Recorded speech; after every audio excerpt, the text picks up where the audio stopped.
আমি তো গর্ভবতী, এখন আমার স্বামী ছাড়া তো আমি থাকতে পারবো না। সেজন্য শ্রীরামের চরণে প্রণাম করে সে তৎক্ষণাৎ মারা গেল এবং স্বর্গলোকে গমন করে গেলেন। কিন্তু যেহেতু সেই পাখিটির স্ত্রী মারা গেল, সেই পাখিটি রেগে গেল মাতা সীতার উপরে। উনি অভিশাপ দিলেন যে এখন কিন্তু আমার ওর অত্যন্ত জরুরি ছিল ওর পাশে থাকা, কিন্তু সেটা তুমি থাকতে দিলে না, সেই জন্য সে মারা গেছে।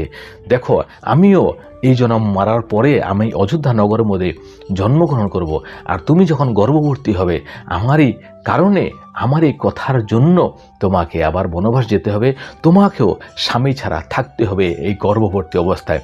এই শাপ দিয়ে সে পাখিটি মারা গেল, টিয়া পাখিটি।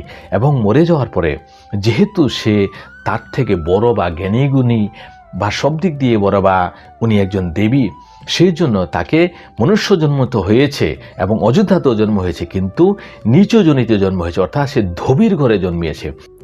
সেই ধোবি তখন